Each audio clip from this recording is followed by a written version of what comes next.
So you finally made a decision to take your family law matter to court. You've tried negotiating, you've tried emails, you've tried mediation, and now you're here. You're filing your initiating application in the Federal Circuit and Family Court of Australia, and you want to know what actually happens from the starting point all the way to the end, to a final hearing. This video today will walk you through all of the steps of the process when you're commencing proceedings in the Family Court of Australia. We're going to be going through it step by step. So you'll understand exactly what's going to happen at each stage, what you'll be asked to do, what the court is looking for, how much things are going to cost if you're going with a lawyer, and what can derail things if you're not careful. Hi, I'm Haider Shakara, an Australian lawyer, TEDx speaker, and I like to unpack legal topics to help you understand your rights better. All right, before we talk about commencing proceedings in the court, there is one little thing that I need to kind of explain before we get started, and that is the requirement by the court for you to attend mediation. You need to go to a mediation before you commence proceedings in court, and this is done so the court is able to get you to resolve your legal matters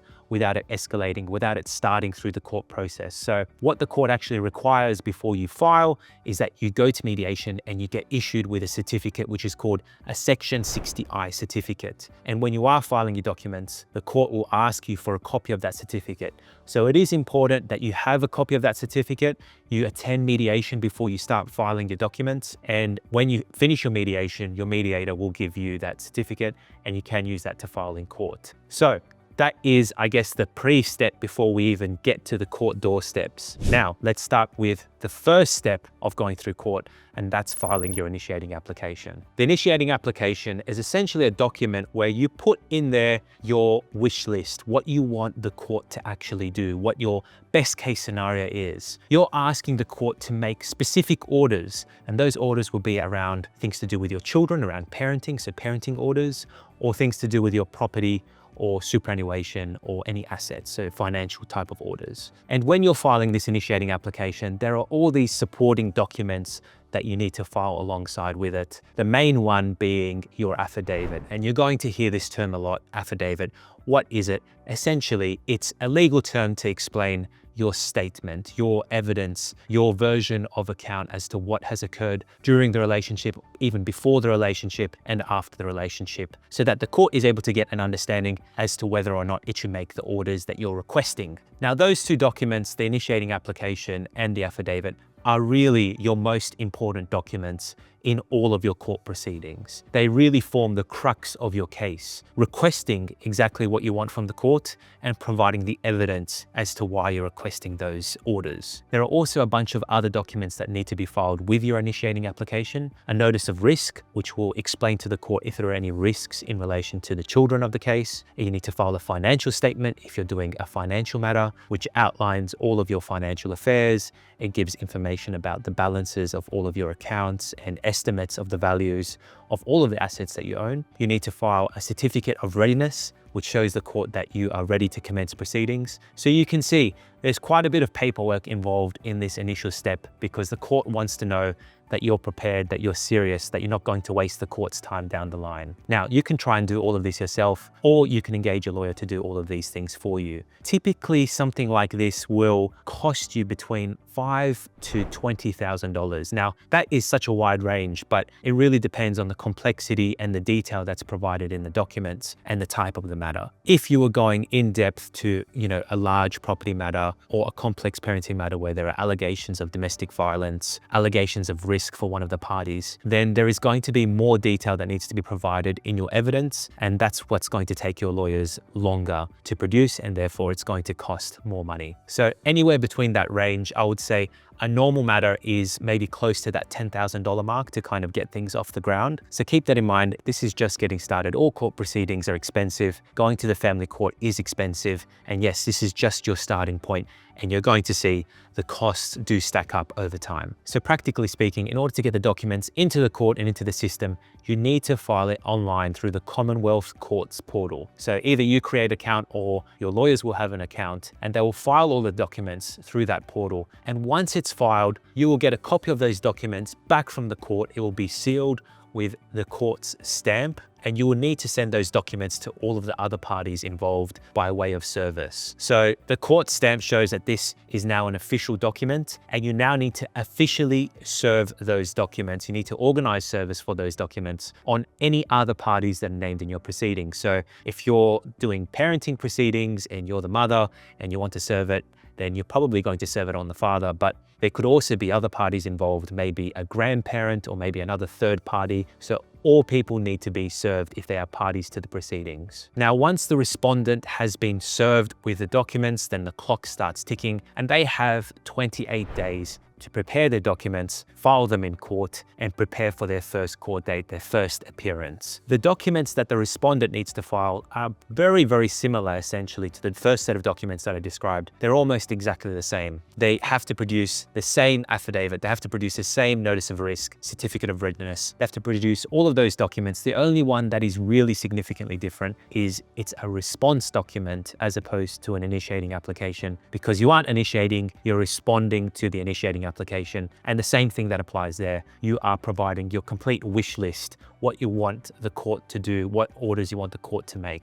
All right, so now we have all of the documents filed. We arrive to the next step, which is the first court date, the first day in court. A lot of people have this type of imagination as to what it's going to be. It's going to be someone on the stand and a lawyer accusing them of all of the things that they've done wrong. And it's dramatic, it's huge, it's everything that you've seen on TV. It's not like that in reality. The first court date is very procedural in nature. The court will want to get a basic understanding as to what's going on and what are the next steps for this to kind of proceed through the court process. And at the first court event, the court is really just trying to do 4 things. And that is, they need to see if there's anything urgent that is being addressed here and if there are any risks to any children. And if they are urgent and if there are huge risks, then what immediate steps need to be taken at that point. The next thing is the court needs to figure out what you're actually fighting about. Do you want more time with your child? Are you concerned that somebody's kidnapping a child and moving overseas? Is this about the sale of a property? Is this because you want to keep living in a property? Is it about spousal maintenance? The court will then figure out what you really want and start making arrangements and put you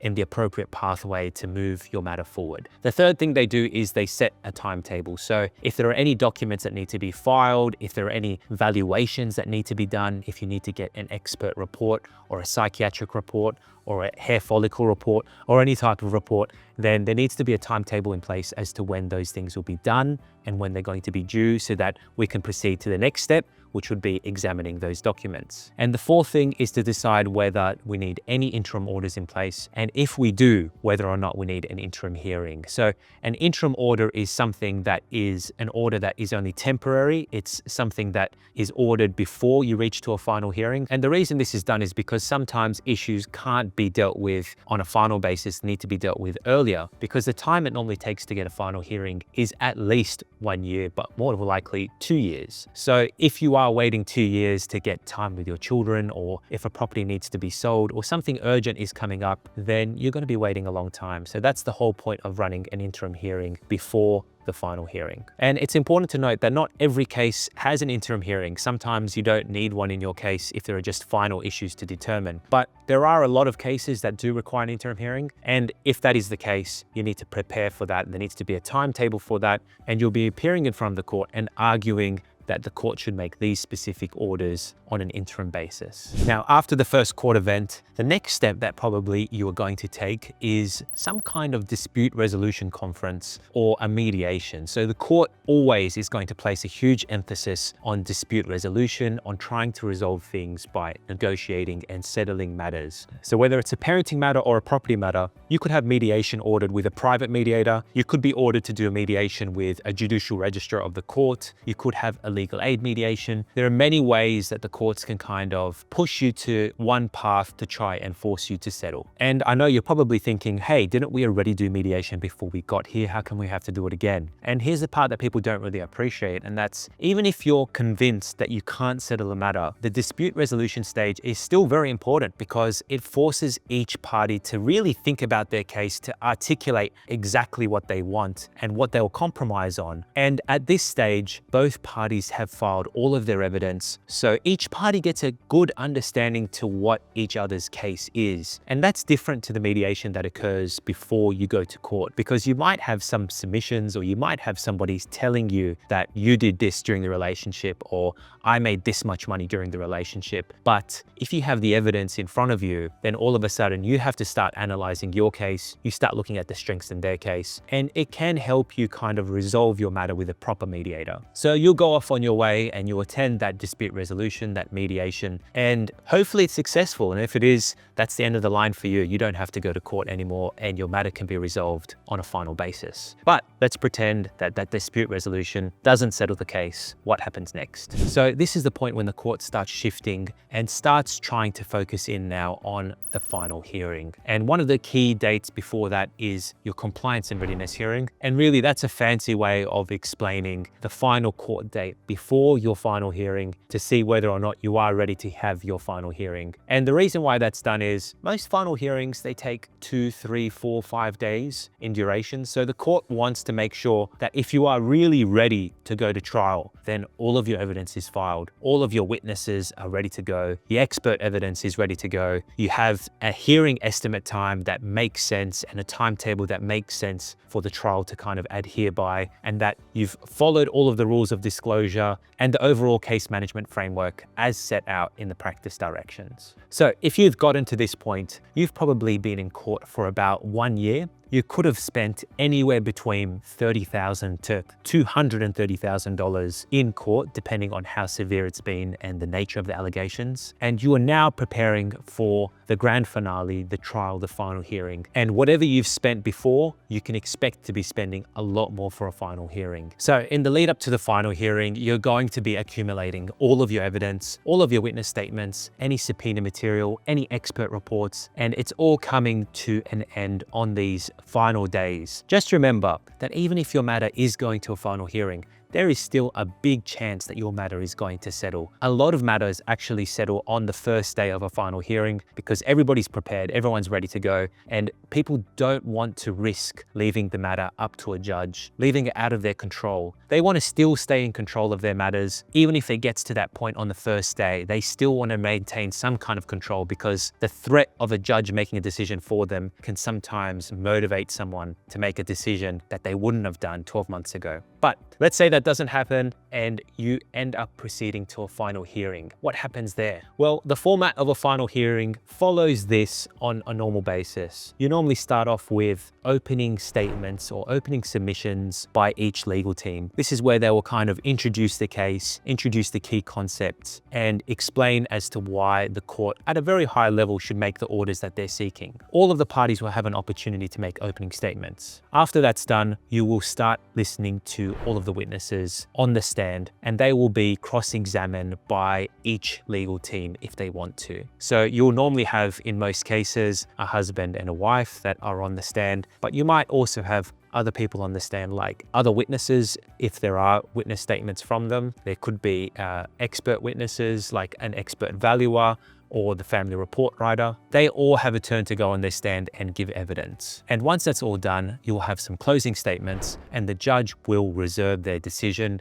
meaning that they're not going to give you a decision on that day. They're going to go back, they're going to read over their notes, they're going to have a think about their case, and they're going to write out their whole decision with reasons for judgment. Now that process, again, it could take anywhere between 1 month to 2 years. Yes, I've seen judgments take 2 years to come out. So it can be frustrating to wait on a judge to write out their judgment, but that is the system that we have. That is the family court. So there you have it, guys. That is the whole process when you are in the family court from start to finish. If you've got any questions, leave them in the comments. And if you do need any help with the court system, with family law, with your own applications, with anything that happens in court, then feel free to reach out to me and my team. We're more than happy to have a chat with you and explain the process. And if you want, help you out and represent you. Thanks for listening. And if you did enjoy this video, please like and subscribe to the channel. It really helps me out and it gives me a bit of motivation to keep explaining these things to the Australian population. Thank you, and I'll see you in the next one.